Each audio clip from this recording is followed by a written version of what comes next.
Now we're going to go talk to a local artist who does something that I love.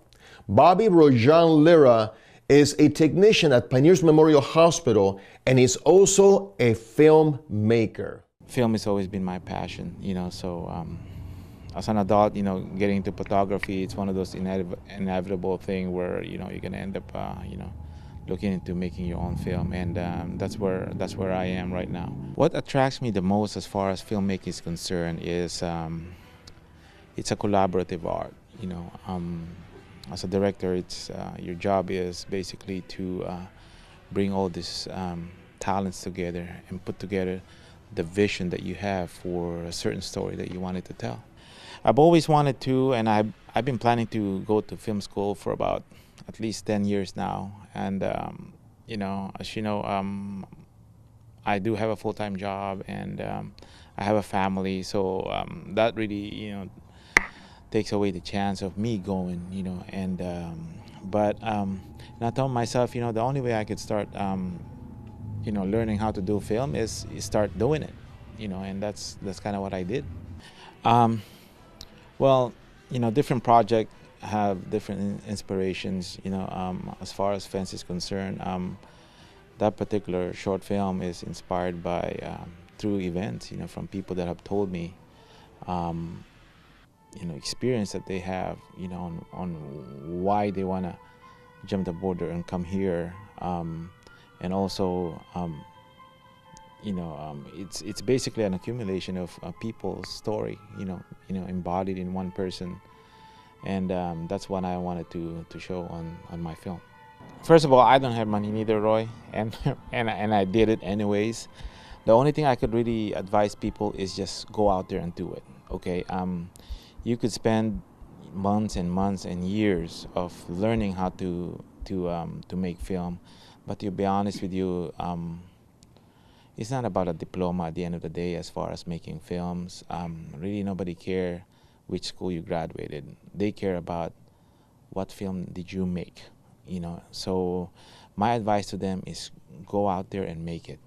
And it doesn't really matter what kind of equipment you have.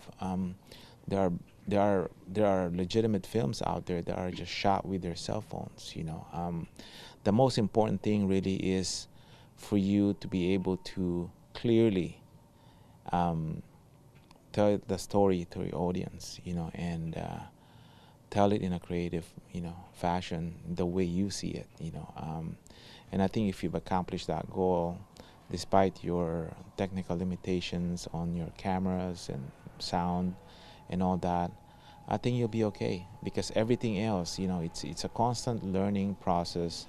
It's an experience, I don't think anybody came out here, the big names in Hollywood, came out with a blockbuster movie right at the very beginning.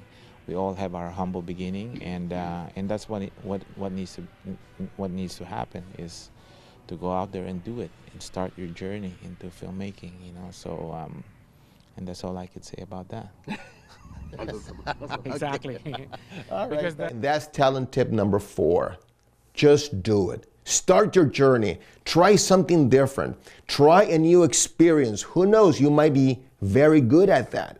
And since we're talking about movies, I want to share with you a short trailer about a movie that I produced last year. It's a movie based on Cesar Chavez. It's called Killing Chavez, and this is the trailer.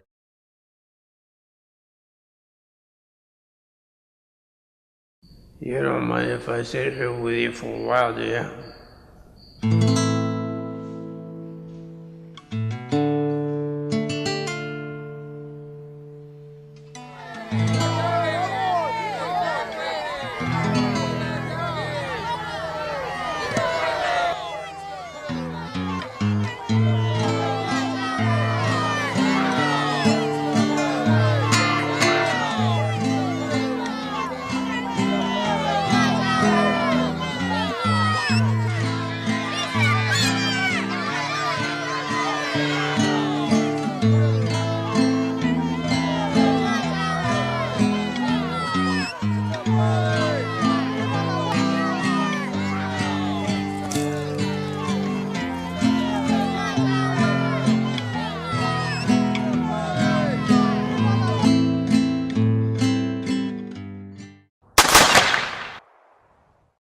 got some time to kill, you and me.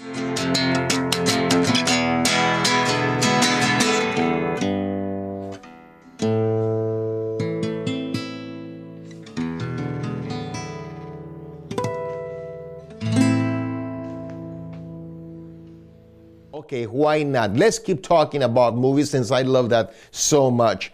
I want to talk about Eduardo Maitorena. He is a Calexico native who now lives in the big LA, and he's a filmmaker too. I caught up with him last time he was here to show his movie Soledad at the Imperial Valley Film Festival. Soledad is a fantastic movie, and this is what he told me about his talent.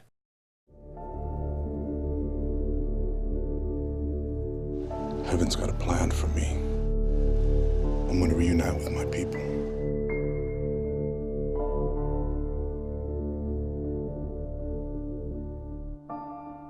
It's a story of a lonely limousine driver who saves this young girl from being attacked in the back seat of his limo on the way to her prom. But the story is really about two people from two different walks of life coming together through an unexpected incident. We've toured this film. We've been lucky enough to premiere it in Chicago. We went to San Francisco. We had an amazing premiere at the Man Chinese in Hollywood, which is like, I mean, for any filmmaker, that's like doing it the holy grail of cinema, so to speak, right? But believe it or not, this festival means more to me than any of those. Because, I mean, all my family's here in the Imperial Valley. Both my parents are from Calexico. My dad was born and raised here. He met my mom here. My Nana Lupita lives across from the Hotel Dianza on Heffernan Avenue, and she's gonna be able to make it tonight.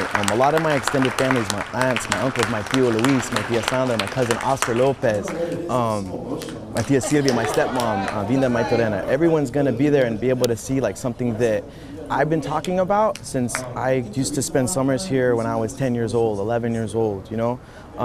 It's very few and far between you really get to see people live their dream.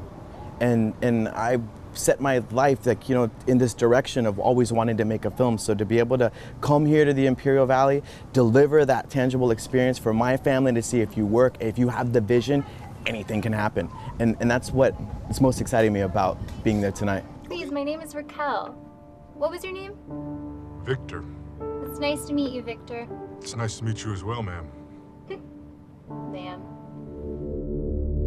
I think my dad and I used to always spend summers at the cinema, and I think that there came a point in time where my personality kind of bled into the characters that were up on the screen.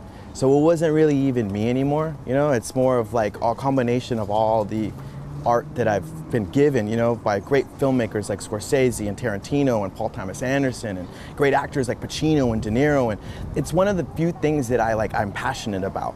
Like, I never was into sports. I was never good at basketball or baseball. You know, I wasn't even good at drama. My first year in drama, I got an F, you know, but it was something that speech and debate was what kind of sparked this belief in myself that I had the ability to perform, had the ability to entertain, had the ability to be a storyteller. Driver attacked me, all right? And what were you doing right before he decided to attack you? Get off of me! Seriously, stop! What were you doing? I feel like, oh man, I could own your ass. I'm gonna sue you. What are you doing, man? We're three guys that set out to make a film, and we did that. But more importantly, like, I wanted people to be able to see this character, Victor, at the beginning, and see him at a certain place, and at the end, see this arc, see the same guy in the same place, and go on that journey. That's what I care about. I don't care about awards. I care about that feeling that you get at the ending as the music swells, that we spend so long trying to get right for that moment. Like, I care about moving people, changing people, and hopefully one day, like, this kind of answers another question, but like 1987, we spoke about it a little earlier. I was, how old was I? Like 9 years old, right? And my dad took me to see La Bamba. And I walked in as one person, and I walked out completely changed. My eyes had been completely wide open, like the possibilities, the limits of being able to, for me as a Latino, to see that story up on there and see that guy's life behind the music. Like, I want to do that for another father and another son. Like, that's why I make movies. You know, the police told me your man that did this, he has a record. 7 years in prison. You think you know how this is gonna play out, but you don't. I know what real time alone will do to you. You couldn't handle it.